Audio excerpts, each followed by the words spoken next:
But I've been looking, and here's where we're at, people.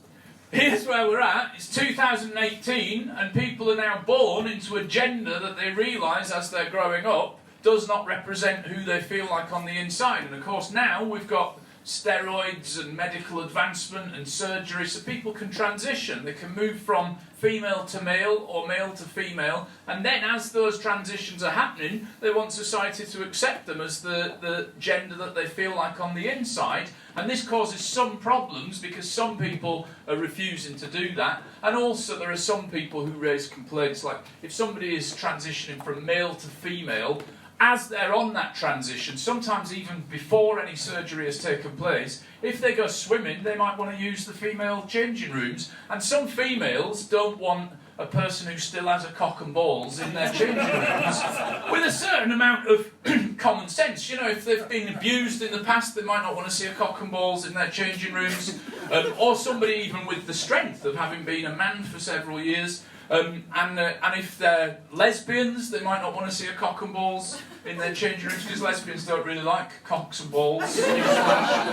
And some feminists have actually argued, well, actually these should be female safe spaces, literally, not as a metaphor. They should be female-only safe spaces. And those feminists that have had the gall to bring up this, I think, arguably common sense point, they get shut down on the internet. They get called trans-exclusionary radical feminists, which is abbreviated to TERF, for what I think is actually quite a common sense viewpoint, and it gets extremely angry and volatile and emotional, and it's been really educational. I had no idea that swimming was quite this popular. I really didn't. When I go, it's fucking empty. Who knew that there's a whole corner of society really into hitting the laps? The transgenders and the feminists fucking love swimming. The verrucas must be off the scale in this section of society. There's a definite tension in the room before it turned out to be a swimming joke. And I think that's a shame because there's no meanness in it. You can make fun of the conversation without picking a side. I'm not an idiot. But I think it's a shame, and I think everybody involved should be treated with empathy and respect. But I do think one of the ways of solving this is that as a society we should perhaps just be more accepting of manliness and womanliness overlapping way more than they currently do. I think if manly women and womanly men felt more comfortable in their own skin, we would solve a fucking big chunk of this problem. And actually, I think if we're honest, whatever gender you're born in, even if you stay in that all through your life, you don't always feel as comfortable in that gender as you do at certain points in your life. Believe it or not, people, I have not always felt comfortable in the skin of this macho alpha male bastard. Don't know what that laugh was about, guys. And from the females, I think it's toxic femininity, obviously. Which I'm not sure is a thing. I don't like these terms, toxic masculinity and toxic femininity. What about toxic people? What about the grown-up idea of just avoid certain people rather than write off the whole fucking swathe of whatever they represent to you? Anyway, if I'm honest, I haven't always liked being a man. I haven't always liked having male genitals. If I'm absolutely honest, there's been times in my life where I've not liked having... There's been a few times in my life where I've gone for a wee and I've smelled my own dick. That's not a nice thing. It's not, and I don't mean on purpose. I mean from standing at a full height and I thought, God, my dick stinks. I need to go for a shower. A lot of men avoiding my eye in the audience here. Don't tell them this happens. It's gross, and I want you to know this. When that has happened to me, I've gone and showered all of me. I haven't just gone and washed said smelly dick. I see a smelly dick very much as a canary in the coal mine thing. Washing all of Alun. But it's difficult, isn't it? It's difficult. And also, I think there's a temptation when hearing the debate or seeing the debate, I think there's a temptation to think that the loudest voices in the political movement speak for the whole of the community, which is absurd, really, if you think about it. I'm a straight white male. Jeremy Clarkson is quite a loud, straight white male, but he does not speak for me.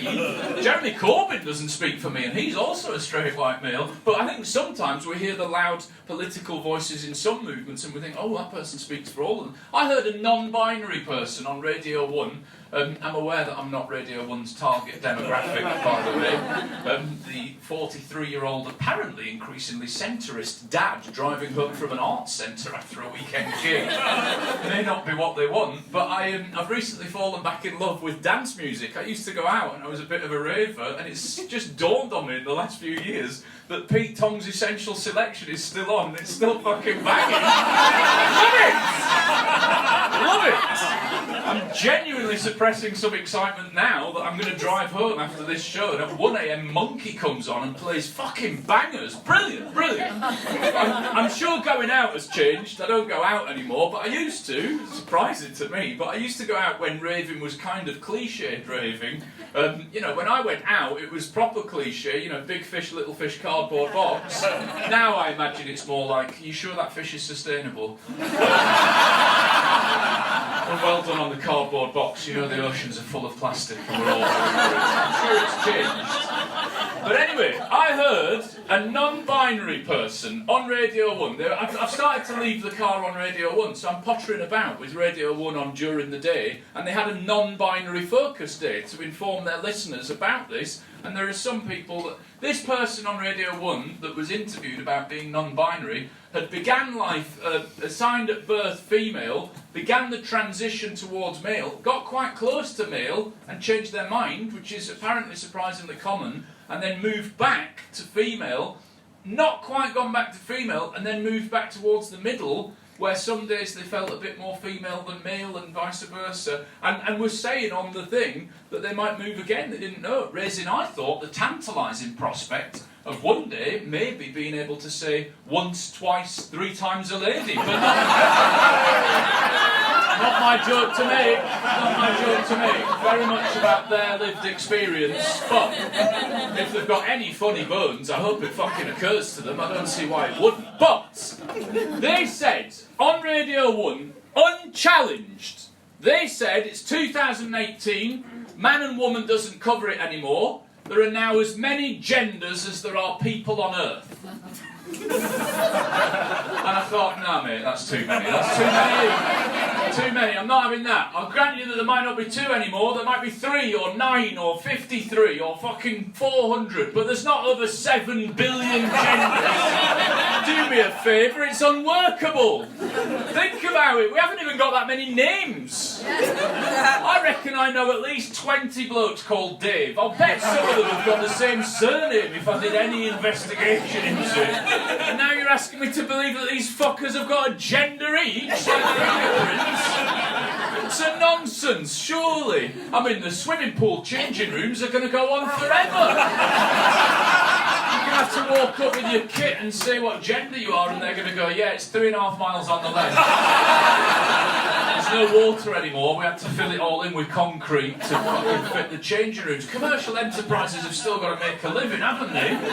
I'm not suggesting that we should be mean to people, I'm suggesting that we treat people with empathy and respect and communication and calmness and sympathy, but we don't have to throw all this good science that we've worked so hard over the years to get into the bin with that compassion, do we? Surely.